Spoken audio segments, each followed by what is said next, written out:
Quando un nome come quello di Jayaman finisce al centro di un caso, non si tratta mai di una semplice notizia, si tratta di un'onda mediatica, un'esplosione che parte dai social, attraversa i siti di gossip e arriva fino alle discussioni tra i fan.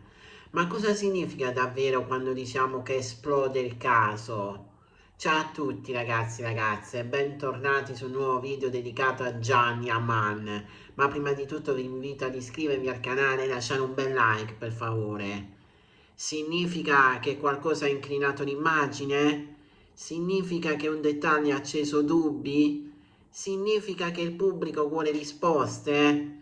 Jayaman non è solo un attore di successo, è diventato un simbolo. Dopo il trionfo internazionale di Daydreamer, Le ali del sogno, la sua figura è stata associata al romanticismo, alla passione intensa, all'uomo sicuro e misterioso.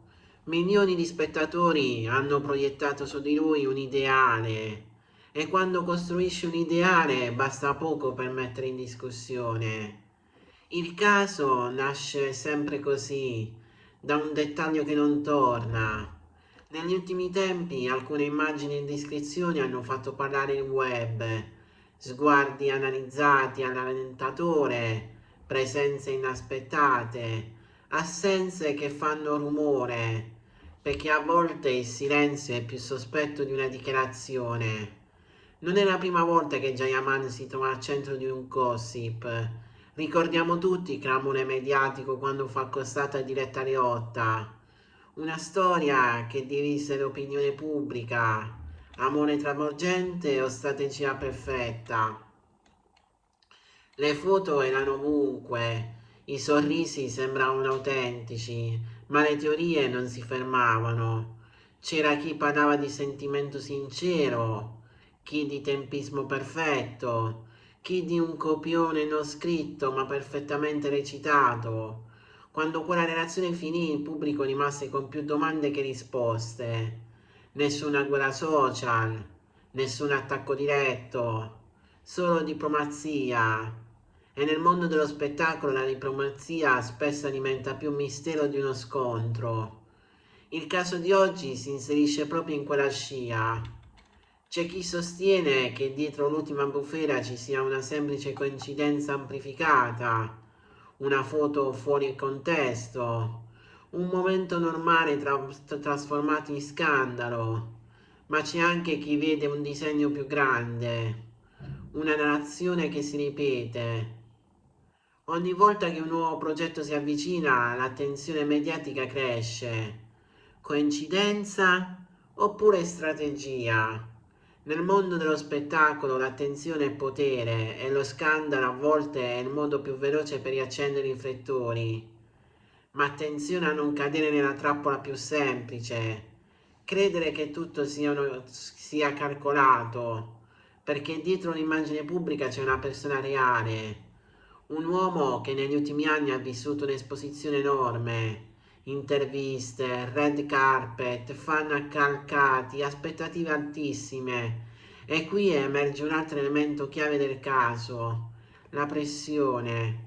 Quando diventi un simbolo romantico globale non ti è concesso sbagliare, non ti è concesso mostrarti ambiguo, non ti è concesso essere semplicemente umano. Ogni gesto viene interpretato, ogni parola presa il doppio. In passato alcune sue dichiarazioni avevano già creato polemica, frasi giudicate troppo dirette, troppo sicure, troppo spigolose. In quel momento una parte del pubblico iniziò a vedere una crepa nell'immagine perfetta. Il caso di oggi riapre quelle vecchie discussioni. È cambiato qualcosa? O siamo noi a voler vedere un cambiamento? Il mistero si alimenta perché non ci sono conferme nette, nessuna smentita definitiva, e nel vuoto si infilano le teorie. C'è chi parla di tradimenti sentimentali, chi di tensioni professionali, chi addirittura di contratti che influenzano la narrazione pubblica della vita privata. Sembra una serie dentro la serie, Ma il vero punto non è capire se il caso sia reale o ingigantito. Il vero punto è capire perché esplode con tanta forza. La risposta è semplice e semplice. Aspettative. Il pubblico ama le storie lineari, ama l'eroe romantico, coerente con il personaggio, ama la favola. Quando qualcosa sembra rompere quella coerenza scatta la reazione. E allora il gossip diventa giudizio, la curiosità diventa accusa, il dubbio diventa sentenza. Ma una foto è un secondo, un titolo è un frammento, una voce non è una prova. Viviamo in un'epoca in cui la percezione è più potente della realtà. Se abbastanza persone credono che esploda un caso, allora il caso esiste, anche se i fatti sono più complessi. Forse il vero mistero non è cosa abbia fatto Jayaman. Forse il vero mistero è come funziona il meccanismo mediatico che lo circonda. Un giorno sei idolatrato e il giorno dopo sei sotto accusa e spesso senza che anche la verità sia davvero cambiata. La morale di questa storia non è una soluzione cieca né una condanna, è una riflessione.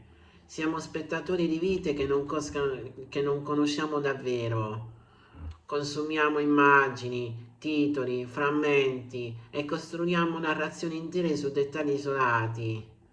Jayaman è al centro di un caso?